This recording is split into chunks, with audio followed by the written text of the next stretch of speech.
Assalamualaikum warahmatullahi wabarakatuh. Perkenalkan, nama saya Risa Ahirani, unit kerja di SD Negeri Tegalrejo 2, Sragen.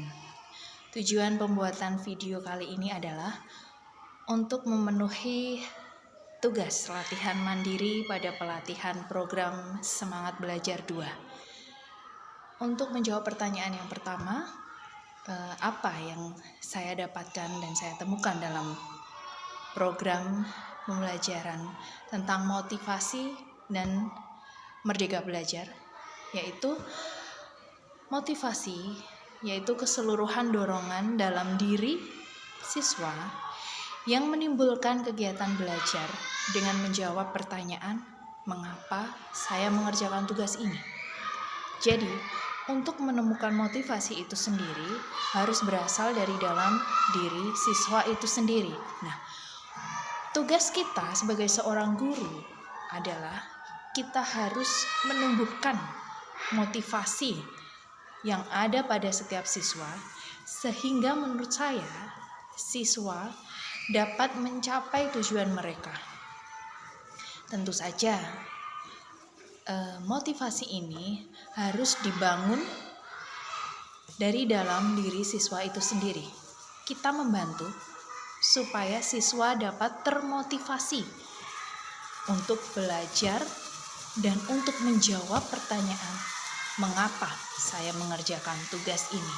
Jadi tidak hanya sekedar mengerjakan tugas saja, tapi mereka termotivasi untuk mencapai suatu keberhasilan atau target yang diinginkan. Nah, sedangkan untuk merdeka belajar sendiri adalah menciptakan ruang belajar yang inovatif yang luas kepada setiap elemen pendidikan. Di sini termasuk peserta didik dan juga tenaga kependidikan seperti juga Bapak Ibu guru.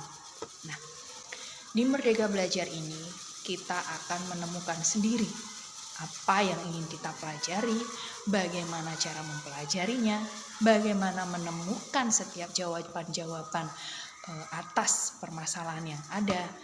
Nah, jadi kita diberikan ruang yang luas yang dapat kita cari sendiri solusinya, cari sendiri permasalahannya, dan menemukan jawaban atas pertanyaan-pertanyaan yang belum terjawab. Nah, jadi kita diberi ruang sendiri, murid pun juga merasa bebas belajar, tidak ada suatu beban atau tekanan. Mereka belajar sesuai minat mereka.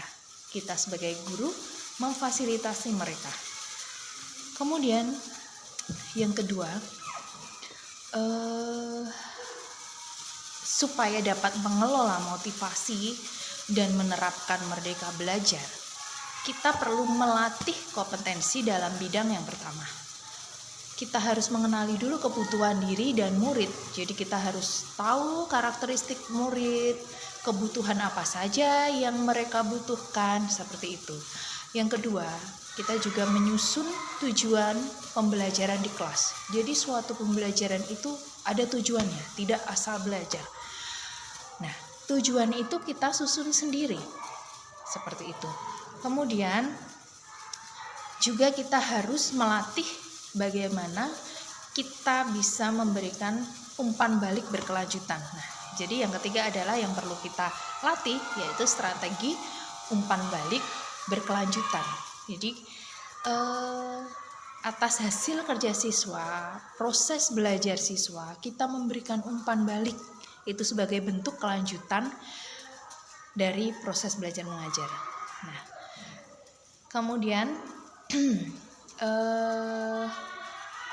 saat proses belajar mengajar, tak henti-hentinya kita selalu memberikan support, dukungan, semangat saat melihat anak didik kita sudah mulai merasa bosan, mulai merasa lelah. Nah, kita sebagai seorang guru, kita harus punya sejuta cara supaya meningkatkan semangat motivasi belajar siswa. Seperti itu. Kemudian ini saja yang dapat saya sampaikan dalam pemenuhan tugas di Semangat Belajar 2, Semangat Guru 2. Semoga dapat bermanfaat bagi teman-teman dan sukses selalu. Terima kasih. Wassalamualaikum warahmatullahi wabarakatuh.